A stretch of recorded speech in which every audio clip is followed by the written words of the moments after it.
morning. This is Dr. Gregory, and I wanted to talk to you today on this Thankful Thursday, Thoughtful Thursday about how can a conversation make all the difference.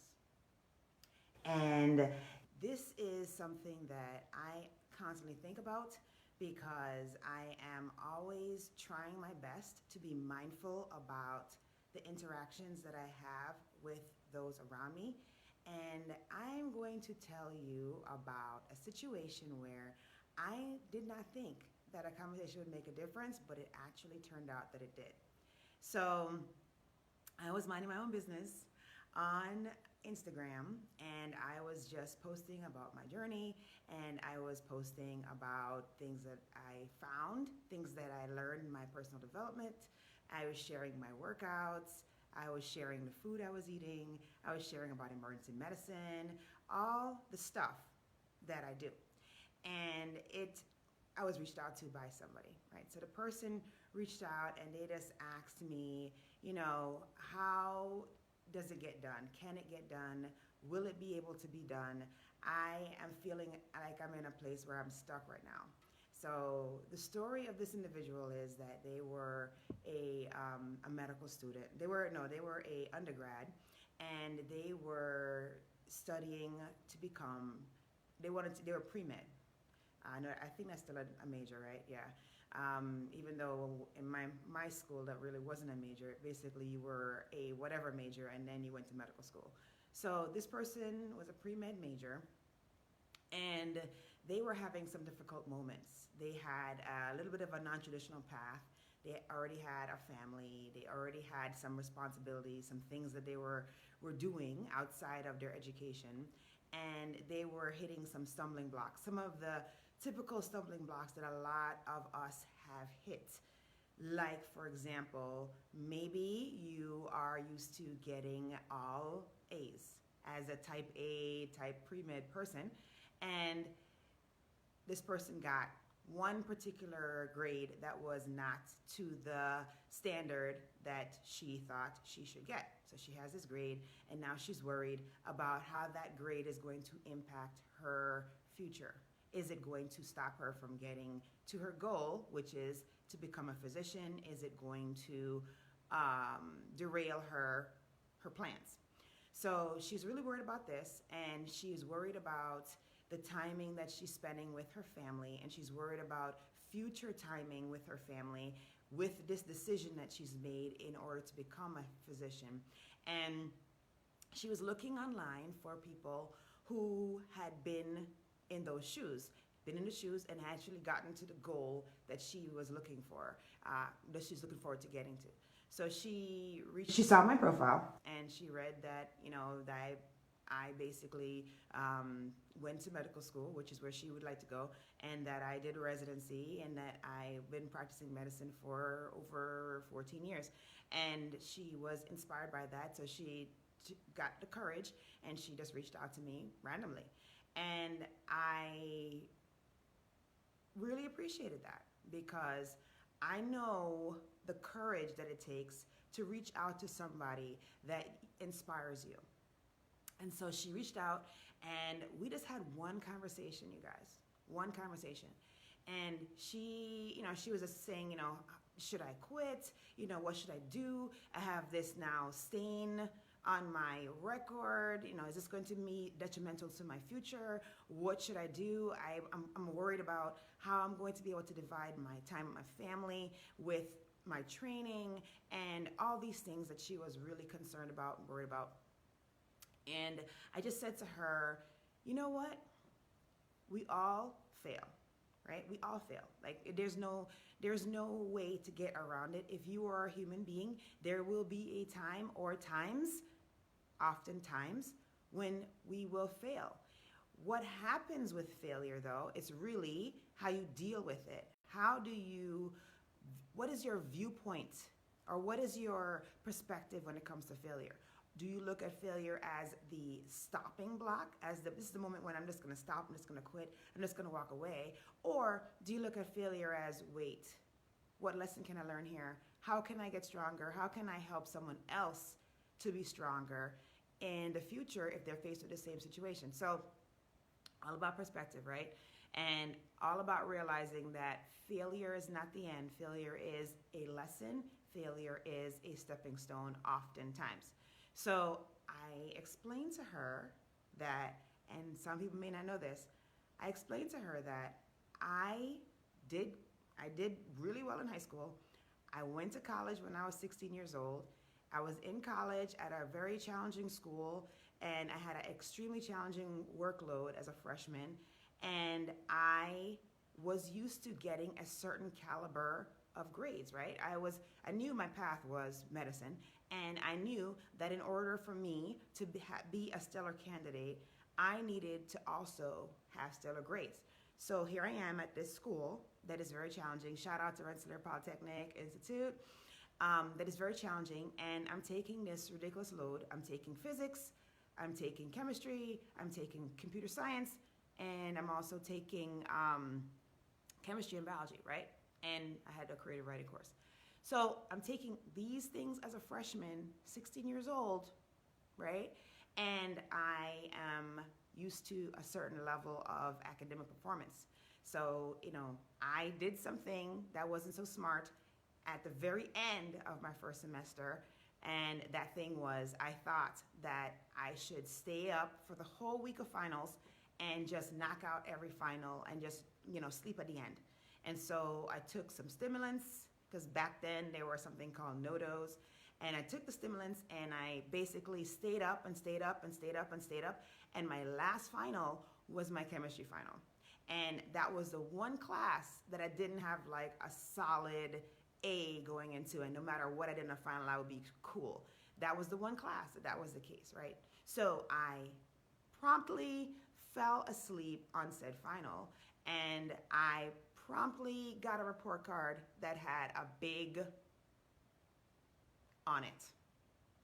I don't know what that letter is. I never seen that letter. Okay, so I'm seeing this letter on my report card, and I'm wondering, what the hey? What is that doing there? Because I was so used to A's, right? I'm used to that. And so now I'm getting a big fat C, and I thought that that was it. Thought that was the end of it. I thought that you might as well forget about this career that you think you're going to have in medicine, because you're just not going to get in with this big C dog on your report card. And all because of one decision where you decided that you were going to stay up all finals week and get your sleep at the very end. So I share that story because that was a failure, right? In my mind, that was clearly a failure in my mind. That was clearly a failure in the mindset of that 16-year-old who was driven and thinking that her path was medicine, right? And so I wanted to encourage this individual that everybody fails. If she talks to all of us who have gotten to where she was going to or she was liking to be, that we all had some kind of story. We failed one of the steps in the USMLE, or we failed a course in med school, or we failed a course in undergrad, or we failed some way, somehow, some shape or form, but the failure did not stop us from getting to the goal. The failure oftentimes was a driving force for pushing forward faster, learning the lessons needed in order to be successful. So I shared this with her, and I didn't think anything of it, right? So I'm having this conversation. She reached out to me, like I said. I did not know her. She knew me from social media. She reached out, and I had the conversation with her. And I just shared with her, I said, look, if this is what you want, you cannot let one failure get in your way. You just can't, because it's just not going to be it. Your why for doing what you're going to be doing, your why for becoming a physician has to be strong enough to withstand those dark days, because there's going to be plenty of dark days. I'm not going to sugarcoat it, because many dark days come with this path, right? And so I said to her, I was like, look, you just have to push forward, and if this is what you think is right for you, you just have to make it happen. And again, like I said, had the conversation, didn't think much of it, because I just shared my truth, which I like to do, because I feel like if I went through it, somebody else might benefit from, the experiences that I had. So months later, you guys, months later, so I get an email from her, and she's saying to me, "Oh my God, you just don't understand what that conversation meant. You don't understand what that conversation did for me. You don't understand that I am now in the medical school class and I am going to become a doctor. You don't understand how you walked me off of that precipice that day when you talked to me, just about perspective and about how failure can be a good thing and not a bad thing." That one conversation, you guys, that one time when I just took 5 minutes and just chatted with this young lady, made all the difference for her. It allowed for her to have a different mindset. It allowed for her to have some inspiration. It allowed for her to see that she can become, right? Because oftentimes we're in our shell and we're going through our struggle, or we're going through our thing, and we just don't see anyone else going through that thing. And we think we're alone, and we think we can't do it. And it takes this one conversation from someone who's been there, walked in those shoes, maybe have had those experiences, to just uplift us and help us to understand that this is not the end. That failure is not the end. Failure means, hey, get up, dust your shoulders off, get back in the game. Failure means you have something to learn from this. You're having this experience so you can help someone else in the future. Failure means more than a stop sign in your life. Hey, Shireen, thanks for joining. So it was just so inspirational to see that email. I cried when I read it because I was just like, oh my God, I just took 5 minutes to share with her what I went through and to give her just a little bit of hope, just to tell her, keep going, don't quit. And now she is on the path to fulfilling her dream. And that dream is for her to become a physician. And there's nothing more beautiful and more motivating than that. And it really speaks to how powerful our conversations are. Little conversations that we don't even really think too much of can make all the difference in somebody's life. I'll give you another example of what I mean. So when I go to work, I say hello to everybody. I don't care who they are. I say hello to everybody. I know about what's going on with the folks that are in environmental services. I'm like, hey, how's your granddaughter doing? Like, how, I have conversations. They don't take a long time. They take maybe like 10 seconds, 30 seconds maybe at most. But I'm constantly having conversations. And sometimes when I'm not saying words, like I'm not saying huge sentences, I am smiling and I'm just like, how's it going? How are you doing today? And you would be surprised at how powerful those words, that action, that interaction can be. Because that practice of mine has really yielded like a tremendous amount of return. And when people feel like you acknowledge them, when people feel like you care about them, they're on your team. They save you from situations. They protect you. They treat you with respect when you treat them with respect. And it is those daily interactions that can make all the difference. So the point that I want to get across today is be careful with your conversations. Just be mindful with your conversations. You don't have to have a long conversation with everyone that you come across, but if there are people that are in your life that have come across your path for one reason or another, there's a reason why they're in your path. So if you're going to work every day and you're just putting your head down and you're not saying hello to the people around you, I think that's a mistake, because you never know how those people can help you in the future, how you can help those people, and then there's a ripple effect of helping and expansion of caring that can occur. So having conversations. Can a conversation be powerful? Yes. Conversations can be very powerful. They don't have to be long. They can be really short. They can be, hey, how's it going? How you doing today? That's it. So I just encourage you to today, someone that comes in your path, someone that you see every day.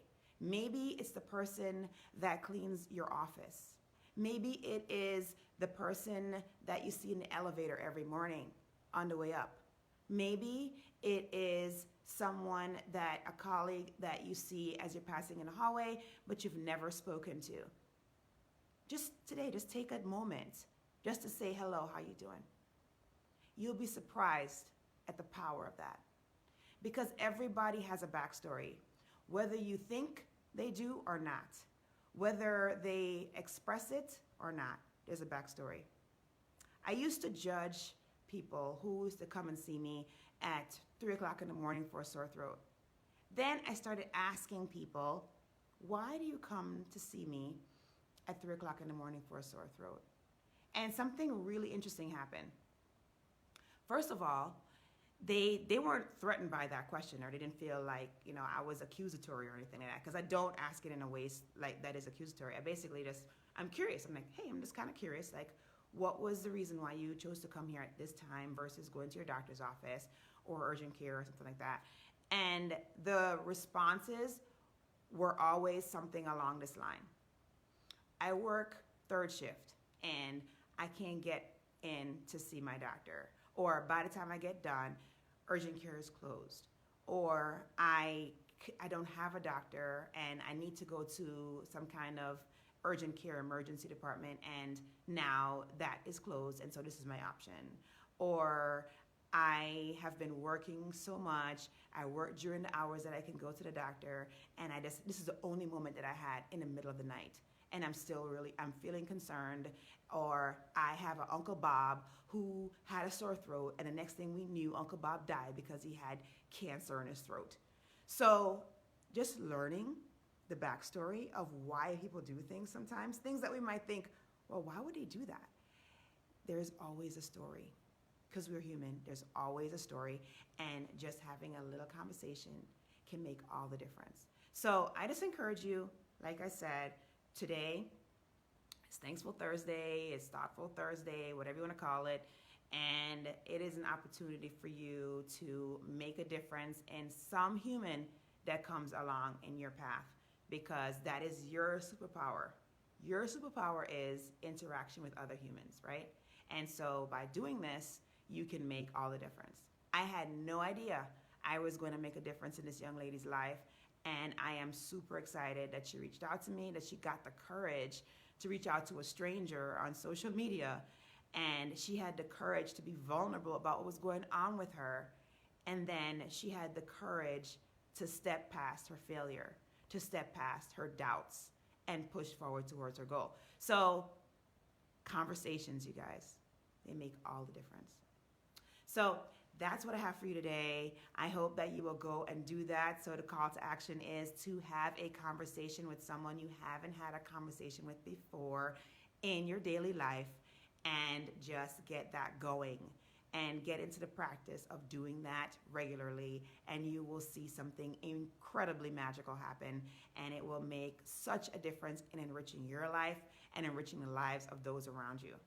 So I'm Dr. Charmaine Gregory, and I hope that you will be strong, be brave, and unleash your greatness.